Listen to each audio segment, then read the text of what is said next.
Bonjour tout le monde et bienvenue dans cette nouvelle vidéo. Aujourd'hui, dans un nouveau décor, nous allons parler de l'un des plus grands mystères de France, la bête du Gévaudan. Elle aura fait plus de 100 victimes en seulement 3 ans. Découvrons ensemble tout au long de cette vidéo qui est cette bête. Générique.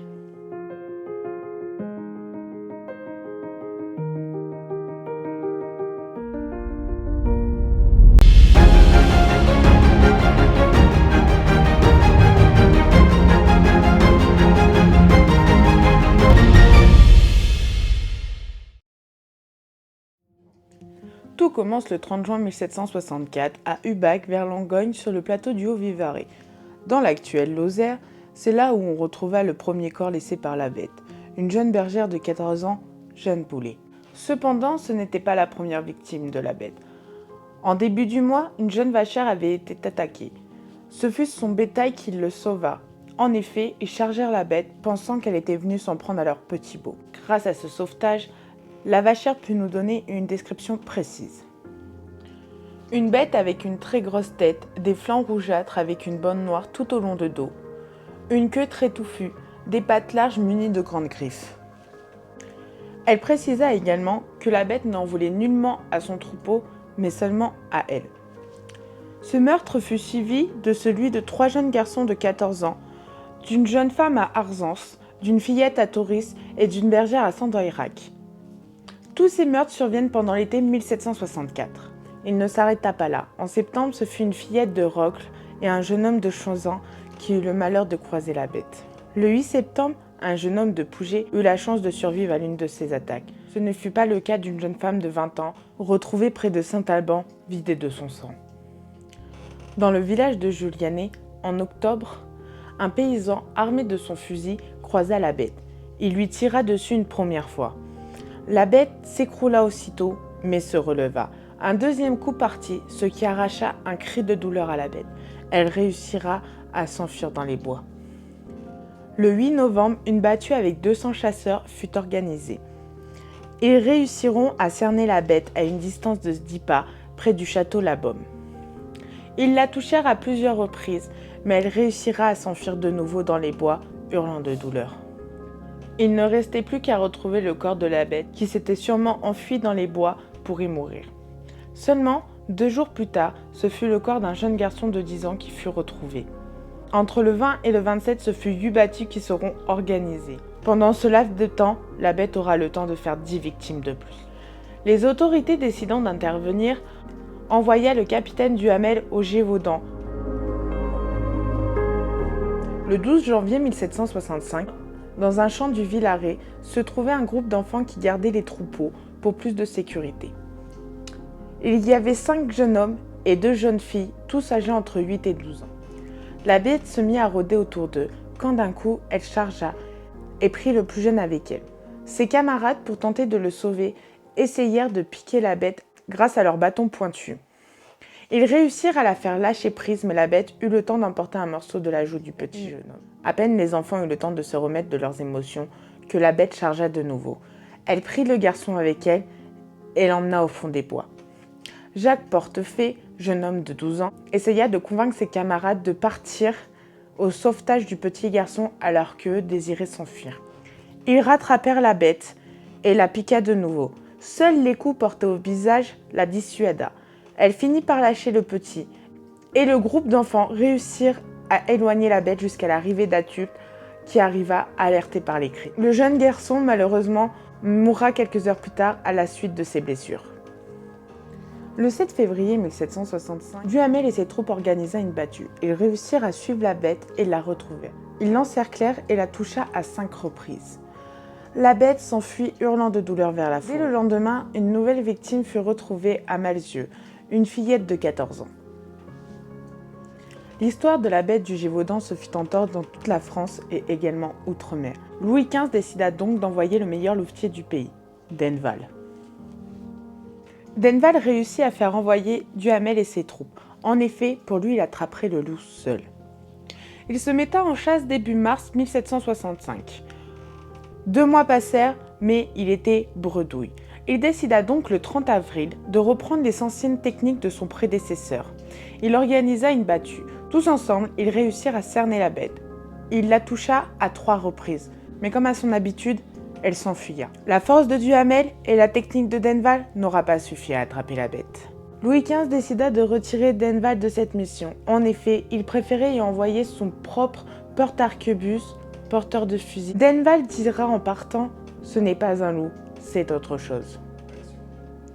Le 16 avril, un habitant du Gévaudan se faisait arrêter, le père Chastel. En effet, il aurait menacé des figures d'autorité avec son fusil. Il sera libéré 1 mois après, à la suite du départ de Bauterne. Ce détail sera important pour la suite. Le 20 septembre 1765, Bauterne tua la bête à l'Abbaye-sur-Chaz. C'était un gros loup d'1,90 m pour 65 kg. Mais un détail titillait les habitants. En effet, là où Bauterne était parti trouver la bête, elle n'avait jamais tué ni avait été aperçue. La dépouille de la bête fut envoyée à Versailles et empaillée. Ça y est, la bête était morte.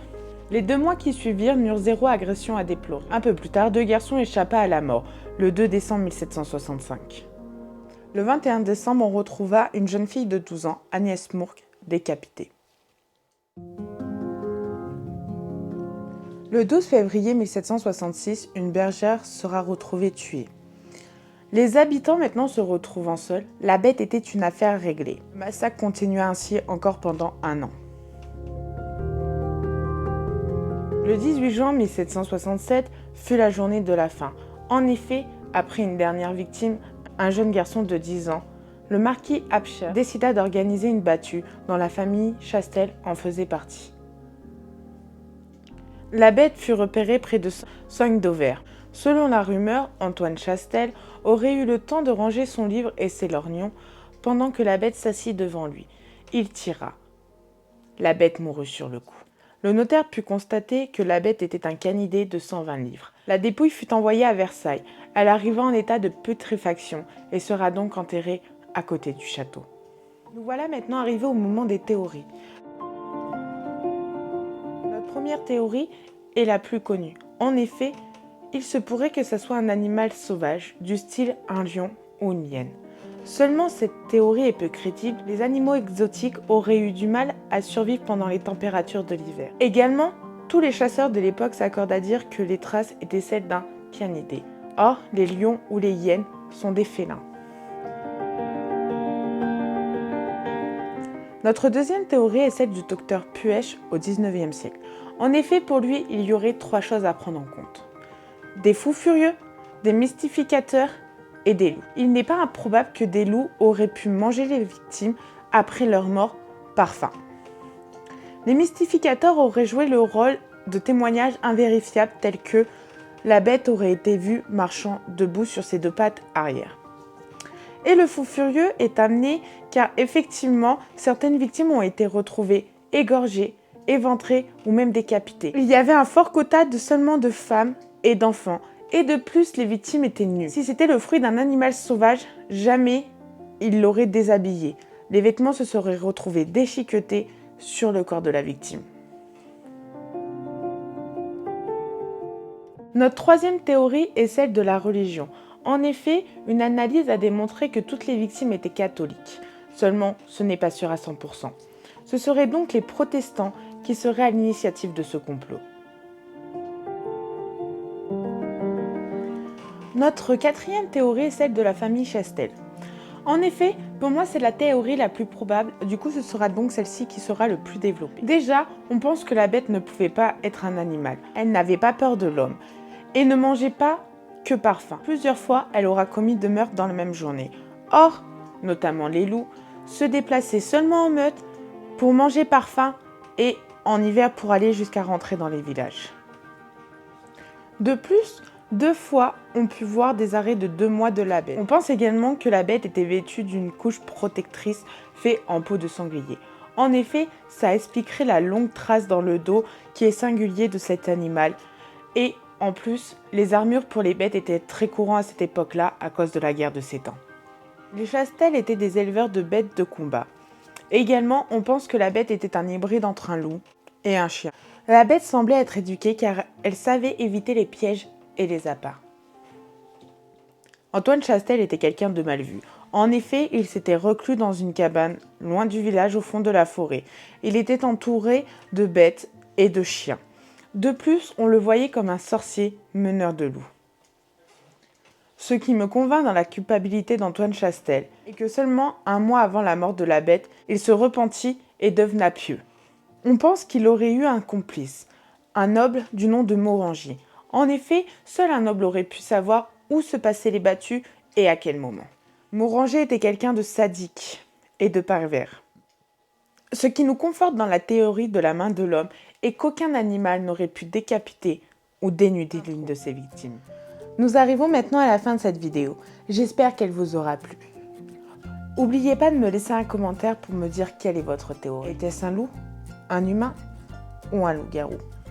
Je vous invite à liker également la vidéo, à vous abonner et à activer la cloche de notification. Mes 2 précédentes vidéos, juste ici et ici. Bonne soirée!